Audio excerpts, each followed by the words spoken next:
Before you use that school rating to make a decision about where to buy your house or another major life decision for your family, it's important to know who funds it and how they benefit.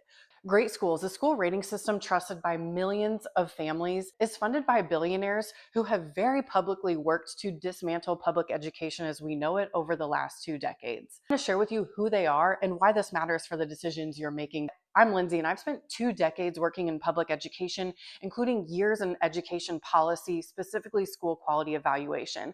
What I'm sharing today is publicly available information and things that I learned on the job. This isn't just my opinion. These are facts. These facts inform the decisions I made when choosing where to send my own kids to school. Today, I'm going to cover the funders and governing board of Great Schools and why that matters, the flawed methodology of Great Schools ratings, what your family can do instead of relying on Great Schools ratings. Great Schools is a school rating system used by millions of families. It's so prevalent that it's embedded in real estate search engines like Zillow. This is not about if public schools or charter schools or private schools are good or bad.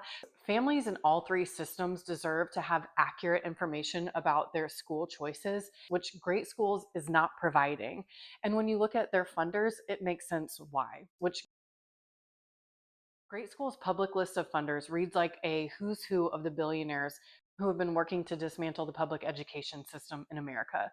Starting with their biggest funder and founding donor, the Walton Foundation, who's given upwards of $25 million. Walton Family Foundation is the single largest private funder of charter school expansion in the US. When I'm saying charter schools, I'm referring to independent public schools that operate outside of the traditional public school system. The Walton Family Foundation has donated significant funds to private school voucher think tanks and lobbyists, and even hires their own private school voucher lobbyists. Private school vouchers are essentially taxpayer funded coupons that give a 30 to 60% discount on private school tuition. Critics argue that private school voucher programs promote inequity, as families still have to have a significant amount of disposable income even after the discount from the private school vouchers. Additionally, private schools aren't required to provide special education, so many don't. They can have selective admissions processes, and they're not held to the same accountability and transparency standards that the traditional public and charter schools are.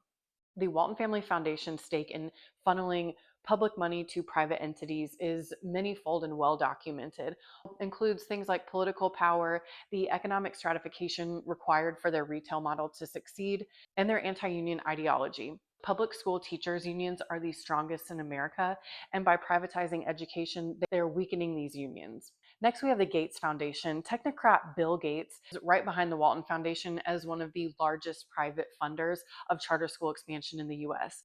He also invested hundreds of millions of dollars into the standardized testing infrastructure we have today in the US, the same tests that Great Schools relies on for their ratings. Without the standardized test infrastructure, Great Schools wouldn't have a product. Without Great Schools, standardized tests would lose a lot of their relevancy. Next, we have the Stand Together Foundation, founded by Charles Koch, the biggest driver behind the private school voucher movement. Besides education privatization aligning with Koch's libertarian vision for America, his investment portfolio includes ed tech companies and consultancies that work within the charter and private school sectors. Companies like this benefit from more charter and private schools because they can legally bypass the district, state, and school board approval, accountability, and oversight required when you partner with a public school district. Then we have the Chan Zuckerberg Initiative, who has significant investments in or is part owner of multiple ed tech companies, who again benefit from a fragmented education system where the individual schools are the decision makers about technology in their classrooms, and they can bypass the oversight and approval process.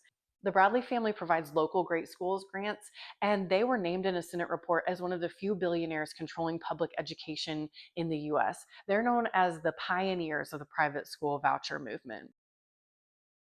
Great Schools takes standardized test scores, proficiency rates, and growth scores and compares them across the schools in the state and essentially create a rating for the school based on this. The research has told us time and time and time again that standardized test scores tell us how wealthy, white, native English speaking, and neuro and ability typical a school is, and nothing else. Yet Great Schools continues to use these scores. And while their recent update focuses more on growth scores, it's not much better. Research has told us that students' ability to answer questions correctly relies on life experience. The people who have more life experiences and gain more throughout the year are students in higher income brackets.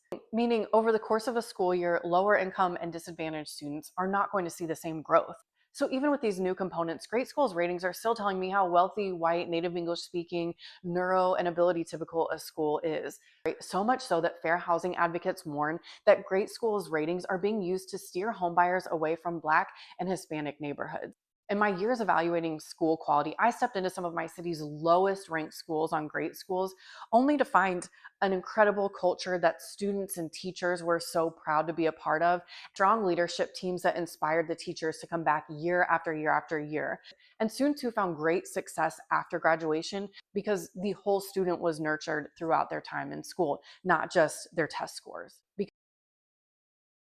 When it came time for my family to decide where to send my kids to school, we completely discarded the ratings. We instead focused on questions during school tours that told us the information that I know makes a quality school based on my time evaluating schools: school climate, community, teacher retention, and available services to students. We ended up at our neighborhood public school, which is rated on Great Schools lower than a lot of the charter schools right down the street. My son is thriving, and the ratings have nothing to do with it. I made a free worksheet that walks you through how to actually evaluate a school's quality: teacher retention, school climate, services offered, school leadership. The things Great Schools doesn't matter. The link to this worksheet is in the description.